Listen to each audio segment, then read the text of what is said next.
Okay, in my book, the MEMO, I talk about the relationship capital. I talk about basically who you hang around is who you'll be. And then part of the problem in underserved neighborhoods is if all you see is symbols of success are gang members and drug dealers, then why is anybody surprised if that's who you become?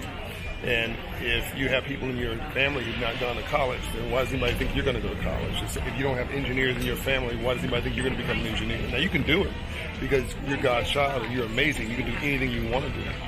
But the habits of your environment are not set up for you to succeed.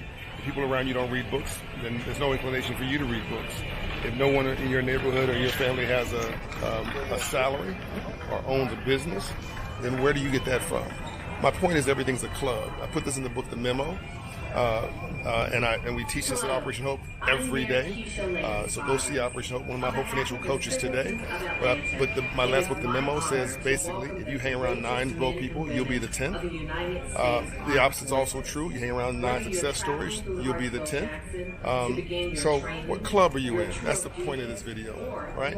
As you can hear from the overhead, from my friend Mayor Keisha Lansbottom, I'm in the airport right now. I'm in the club of travel at the moment, and it's specifically business travel. What club are you in?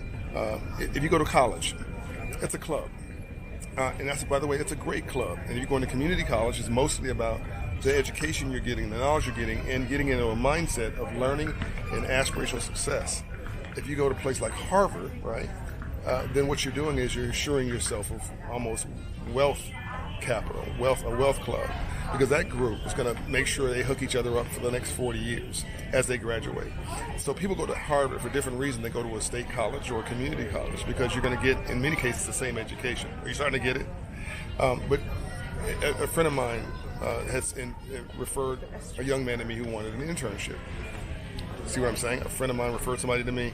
It's relationships, right?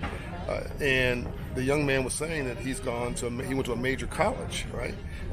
But he was in the sports program. He was in basketball program, which is great. But all he did was spend time with basketball players. All he did was go to practice. Even his off time was about basketball players. After he got injured, he said to me, John, I think I missed out, right? Because I should have been hanging around a different type of people when I wasn't practicing. I should have exerted myself to build different kind of relationship capital, because now that I'm injured, I don't have the context, the contacts, the relationships, the mindset of going and switching tracks and becoming a business leader, which is what he wants to do now, or to go into management, because that wasn't where his mind was. That's not what they trained him for. That's what they cultivated him for. What are you cultivating yourself for? If you're hanging out 4 or 5 nights a week at a strip club or at a dance club during the week and getting in at 2 in the morning, let me tell you something. If you're not my friend T.I., you're not somebody who's in the music or entertainment business, in other words, you're not benefiting from that from a brand equity perspective, you're in the wrong place, doing the wrong thing, making the wrong person rich.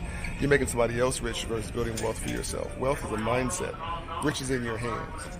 So this is a really important conversation. I'm going to cover it in detail in my next book, Building on Relationship Capital, talking about the club. What club are you in? Who are you hanging around? Who are your friends? What's your relationship like? What's your friendships like? Look around you. Drive down the street. Look at people hanging out on street corners. Is that going to lead somewhere? I could tell you in middle school and high school whether you're on the right success track. This is really deep now. I got to catch my flight. But if you're in high school, if you're in middle school and you don't have a financial literacy course, your child does not have one, if you didn't get one, there's a problem. Your child doesn't get one, go demand one. And if they don't have one, go to Operation Hope or go to Junior Achiever, go to some place and demand they give your child a financial literacy course so you understand how money works, how the system works, how the free enterprise system works. If you're in high school and you don't have a computer class by 10th grade, there's a problem. You need to demand one and go get one for your kid or for yourself, because all of the jobs in the future are going to be about technology. And you need to have a computer class if you want to compete, if you want to be relevant. If you're using your smartphone like a dumb phone, hello, everything you want to know is in that phone. Just Google search it. But all we're using it for oftentimes is entertainment. See what I'm trying to say? Everything's a club. What club are you a part of? And again, it saddens me. I can see walking down the street when I look at somebody, whether they're going to be an immense success or whether the world's going to be on their shoulders holding them down because of the way they've comported themselves, particularly if you're a person of color. All right, I'm out. Got to go catch my flight. Hope you enjoyed this. Peace and light.